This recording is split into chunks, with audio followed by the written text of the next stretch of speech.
The Show-Me Cannabis podcast.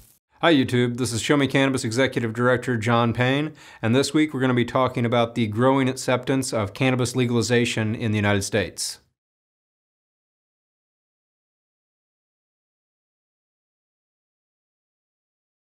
The big news this week is that the New York Times editorial board has endorsed the legalization of cannabis at the federal level.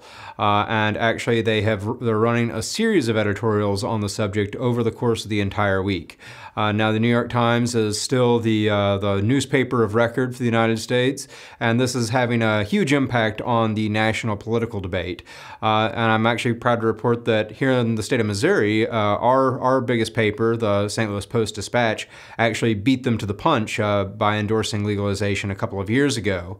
But nonetheless, when the New York Times speaks, basically the whole country listens. So we're now seeing a sea change in the way people treat this issue. It's gone fully mainstream. People are taking it very seriously.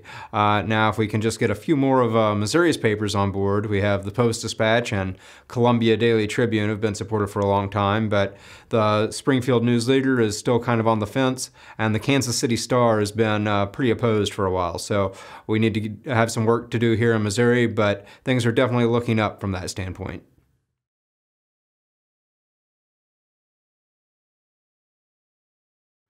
One of the things that's probably driven the New York Times and other papers to change their stance on legalization has been a sea change in polling numbers since that question started to be asked about.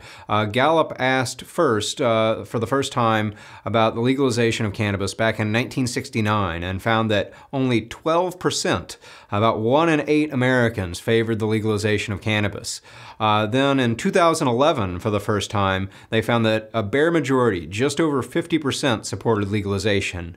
They asked again in October of 2013, and they found that it was now 54%. So what we've seen for about the last decade is a very steady upward trend in the polling numbers. And it looks like that's probably going to be sustained because a lot of that is coming from a demographic shift. That people, the younger a person is, the more likely they are to support legalization. And the older a person is, the less likely they are to support legalization. So that trend does not show any signs of slowing, and we hope that we'll see levels of support rising to 60% and over in the near future. The change in polling numbers and the shift in the conversation in our media outlets are having a profound impact on the way that politicians perceive this issue as well. And in fact, at the federal level this week, we just had a bill introduced that would legalize Charlotte's Web, which is a very low strain of cannabis that is low in THC, high in CBD, that has often been used to treat seizures. And other strains like it, that would be legalized at the federal level by a bill introduced by Republican Scott Perry of Pennsylvania, Republican Paul Brune of Georgia, and Democrat Steve Cohen of Tennessee. And that's a bill this is the first time we've really seen a bill that would legalize any sort of cannabis at the federal level gain traction. But earlier this summer, we already saw that the House passed the Rohrabacher-Farr amendment, which would prohibit the DEA from prosecuting medical marijuana establishments in states where those are legal. And in the Senate, a similar proposal introduced by Rand Paul of Kentucky, a Republican, and Cory Booker of New Jersey, a Democrat, has not received a vote yet, but has a decent chance of passing there as well. So we're really starting to see a bipartisan movement to reform cannabis laws at the federal level, which is something that has not happened ever before.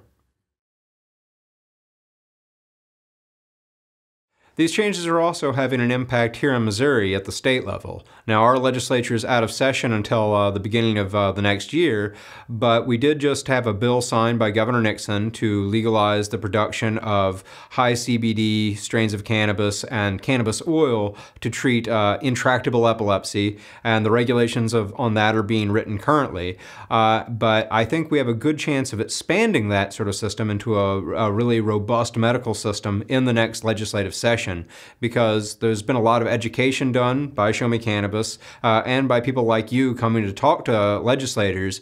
But also now that this discussion has gone mainstream in the media and is being talked about in the federal Congress, I think that's going to have an impact on the way that our legislators view it, and they're going to start taking it very seriously and start looking at especially medical cannabis and how we can help more patients.